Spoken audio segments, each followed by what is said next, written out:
Well, it's the end of November 2019, and in the very early hours of this morning, like about 3:30, we arrived here at a beach resort on the island of Crete. So this is the start of a week of Crete culture, starting with 3 nights spaced here at the Cretan beach resort. Well, the trip is an organised cultural coach tour, so we're being herded around with all the others. And our first port of call was the monastery of Arcadi, 500 metres higher up from the coast. And this monastery is a national symbol for both Crete and Greece, whose flag flies proudly at the entrance. In front of the monastery bears the scars of battles in the past, particularly from the Ottoman era. And in the foreground, or there in the courtyard here, the olive tree is predominant throughout the whole of Crete. Huge producer of quality olives and oils. Well, from there we dropped down to the northern coast at Rethymnon, and with the temperature around 19 degrees today, it's pleasant, not too hot, but it's kind of t-shirt weather. Nearby, an ancient mosque with the tallest minaret tower in Crete, alongside some street art. But the eating out street scene is obviously big business. It's nearly 3 o'clock. There's a lot of Cretans enjoying, or presumably for them, is a standard lunch, for us late lunch. Many of the streets themselves are just narrow, and the wooden extrusions, let's call them, are all from the Ottoman design era. And then we continue down Bougainvillea Boulevard. And of course, we're never far from the coast, the Mediterranean even, and here the Venetian harbour, which apparently silts up quite badly since Venetian times. Well, we've lost the early morning sunshine. It's still a pleasant temperature at the clouds building. These days the seawall defences are robust, whereas the natural defences look absolutely fine on a calm day. We're just a short way, a few minutes inland from the coast, some quite steep-sided valleys. We've actually been brought to look at the limestone springs. There was a bit too much concrete. I think we're probably all playing the game of sheep here. There's people all following each other, but I think this is just now a path up into the higher village. Anyway, despite that, good stretch of the legs and some quite nice views.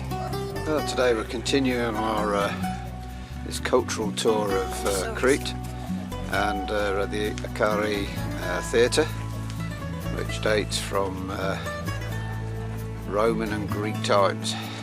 The stage at the front, of course, used to be covered in wood for the performances, and this semicircular format was always great for acoustics. Everybody could hear very clearly.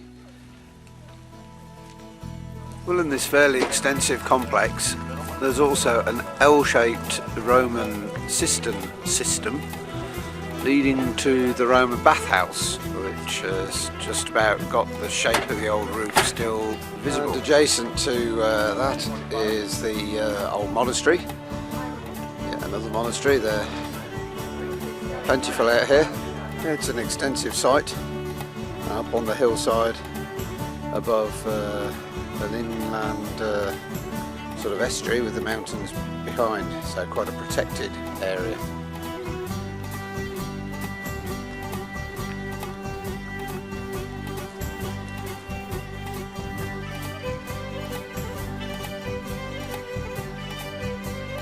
And down in the depths here,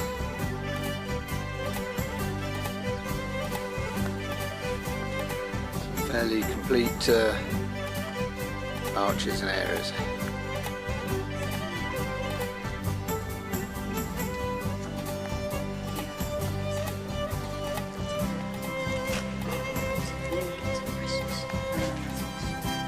In the other direction to Suta Harbour, which I referred to earlier, are the Crete's White Mountains, so called because they're limestone mountains. Impressive range of mountains in the western section of Crete. Well, today it's the day of the monasteries. We came from the one through to this Holy Trinity monastery, which you'll see in a minute is spectacular on the inside. So we came through to a further monastery.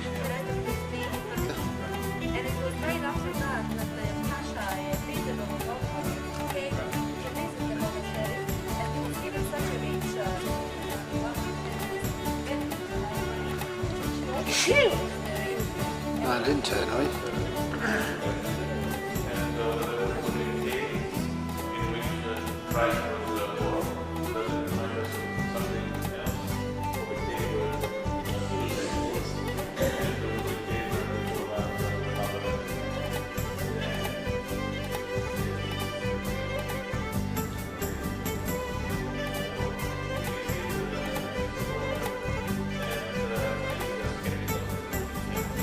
within the grounds both orange and banana grow.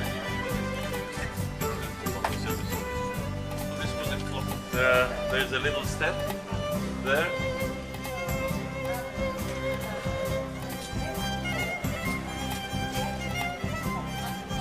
Well, as with all these places, the wine cellar is integral, and we've just had a little wine tasting. Looking down on the town, maybe city of Hania, which is also at the top of the Suka Inlet.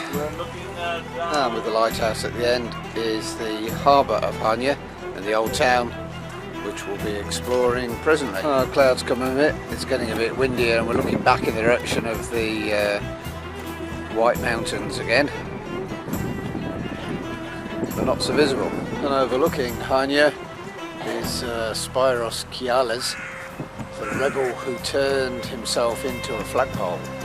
A rebel basically from 1897. So now come down into Hania itself, and this is the main cathedral in the centre of the old part of Hania.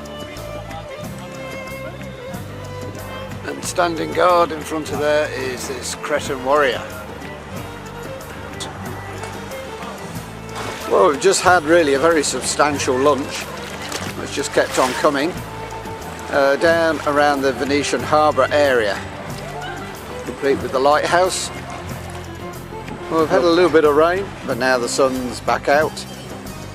Having a look around this old harbour area. And straight from the sea to the fishmonger slab, local speciality octopus, prawns, and plenty of choice of olive oil, olives themselves, Greek delights, based on Turkish delight I think, and even olive oil soap. Lots of different fresh but now dried herbs, and local cheeses, and local loose olives. I've moved on back inland a little way now and come up to Chorus Lake to have a look at Cretan life. The Chorus Lake is definitely within a lovely mountain setting. Have a gentle pan round here. The sun just setting over the top over there.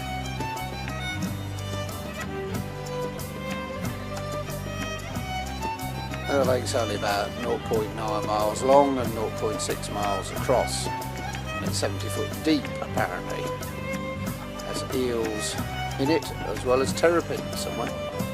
Oh, a couple of geese. Might have one of them for Christmas this year.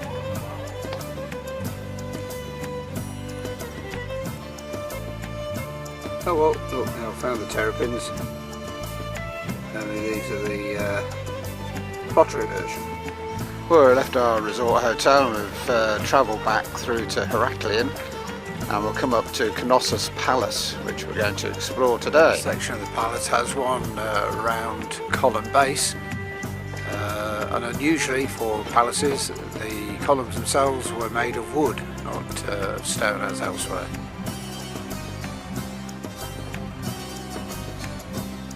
Bit of concrete reinforcement used now to stabilise the ruins. The researchers and renovators have reconstructed this section to represent how it would have looked in the day. They've used concrete here, although in its time that would have been wood, and frescoes have been repainted on top of the plaster. storage urns here for things like wine. Either ladle out, some had holes at the bottom with presumably cork or other plugs in. In the far distance is a sacred mountain, and the orientation, the layout in other words, of the palace was designed to feature this.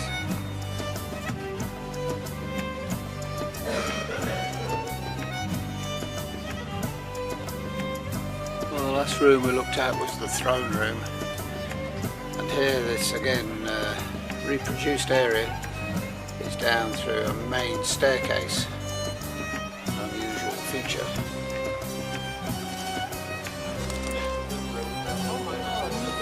Most of the research and excavation and reconstruction in places was carried out by a chap called Evans in the last century. This is referred to as the Queen's Megaron, the Queen's Room, decorated with dolphins.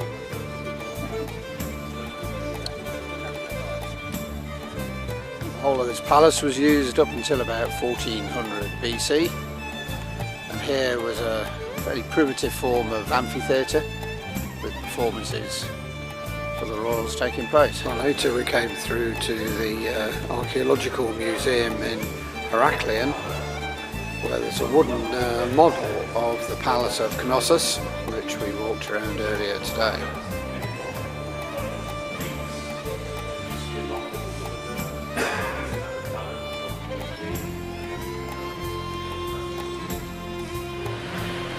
The following day now we came back into Heraklion, and this is one of the main Greek churches in the centre of the capital on what is a slightly dull day, but it's still pleasantly warm. Well, all around Heraklion is now the capital of Crete. Lots of old ruins, and we're right on the coast now, looking at the old fortress protecting the original harbour, and the waves today are quite full.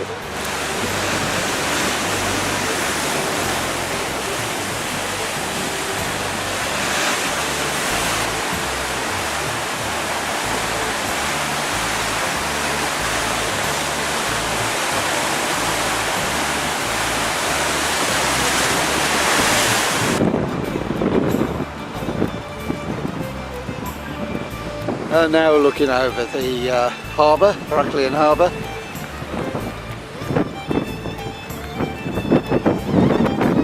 Odd mix of old and new architectural styles there.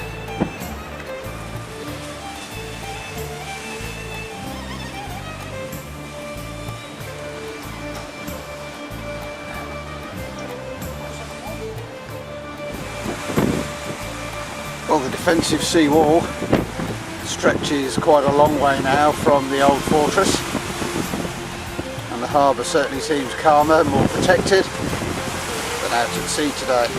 It's the major port of the island of Crete, and of course all Crete islands are dependent upon an effective ferry service. Well, we haven't learned much about the history of this fortress yet. It's certainly quite large and imposing, and in a key strategic location at the entrance to the original harbour. Going round to the next tower, there we are. Well, the next day we're continuing on our archaeological exploration of Crete, and we've headed quite a way south of the island to the site of Phaistos. Ancient city of Phaistos sits atop quite a low height hill, but over a huge flat plain, which is a very fertile plain in the centre of Greece, where millions of olive trees, oranges and all sorts of other fruits and vegetables are grown. Mountains surround the basin on three sides, but none are volcanic. The nearest volcanic area to here is Santorini, about 70 kilometres north of Crete. The site is of Minoan period, which is from 3200 BC. It's 40 metre wide shallow steps led up to one of the original palaces, and the round base used to have a wooden column supporting the roof.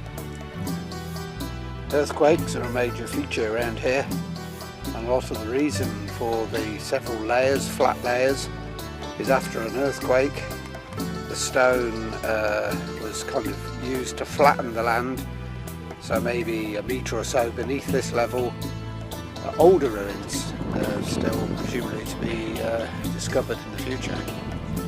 Inside many of these side rooms are storage jars and pots. The central area here is a vast area, would have been a huge room in its day, part of the west wing of the palace, one of the palaces. Just having another look east, back down this very fertile flat valley and to the mountain range beyond, and beyond that of course is what's still part of the Mediterranean, but called the Libyan Sea. But intermingled with all of that are unfortunately the plastic greenhouses, but essential for the production of things like aubergines, cucumbers and tomatoes. Later on we came down to the south coast to the little resort of Matala, which was popular in the 60s with the hippies. And if you listen to the lyrics of the song by Joni Mitchell, Matala Sunset I think are part of the words she used. Or song. You can't sing it, you can just read it. Joni Mitchell. And they used to live in these man-made caves on the side of the cliff. But before the hippies moved in on them, they used to be tombs from the Minoan era. Well, once inside, or at least the one I'm in at the moment, I'll stoop right down because the ceiling level is incredibly low. There's clearly been some serious erosion since they were originally constructed. Now you need to take some quite big steps to gain access to some of them. Well, an interesting place to live in the 60s as a hippie, but I guess with 300 days of sunshine a year in Crete, it's not too bad an arrangement.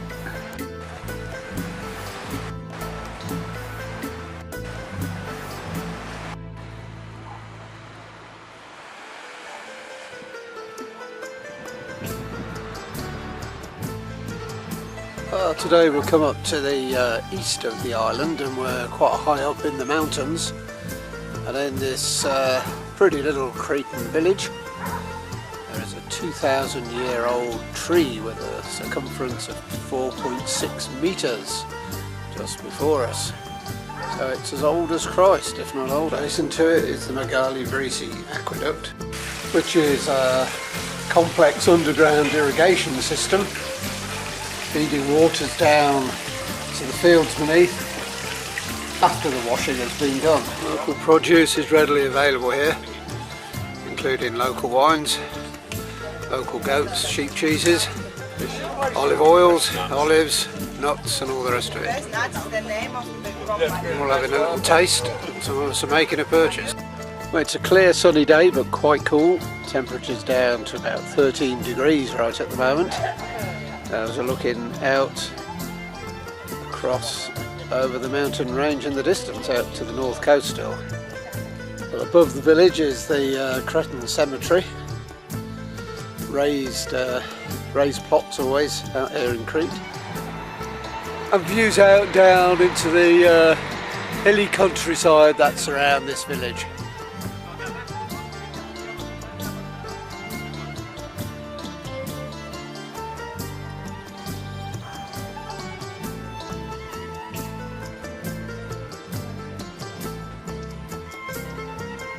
And we then came through to visit the Keral Monastery.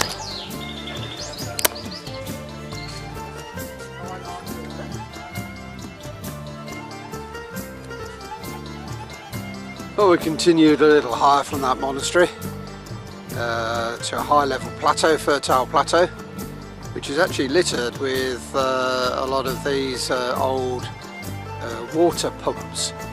Now they're operated by diesel. But these wind pumps used to turn and extract water for irrigation on the fields around us. Look carefully, and there are several old pumps around, and the crop being grown predominantly these days apparently is potato. Well, the highest mountain on Crete is that 7,000 and a bit foot thing behind me. His name I can't remember. Anyway, panning around from there over the Lethiti Plateau. There's a whole load of windmills underneath. Now I'll have to film those separately as I can't see them properly from here.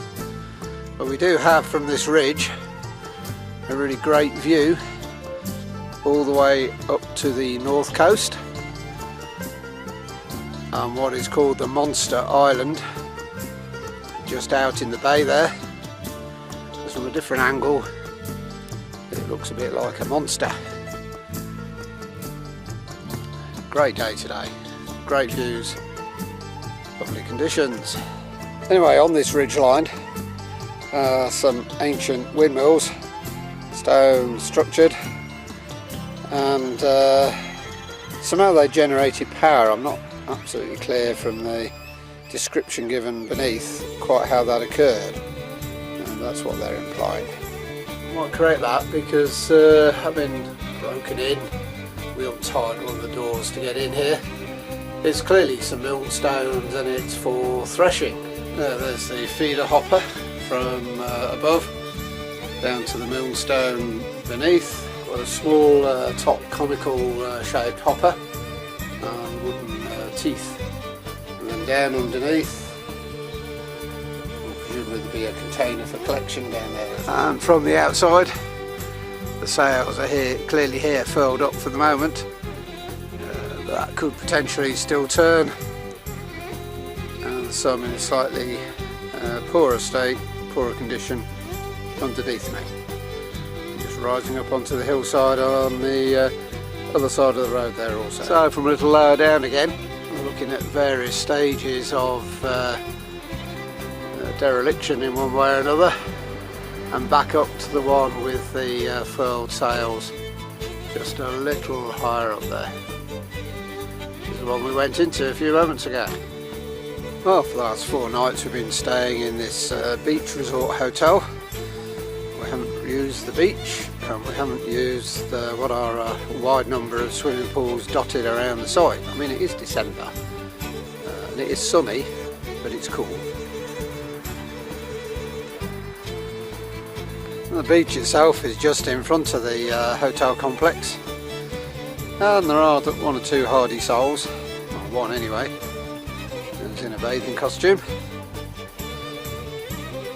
And compared to the other day, the sea today is considerably calmer, and if it was warmer, a couple of hours we've got spare, I probably will go in. But that's it, farewell to Crete.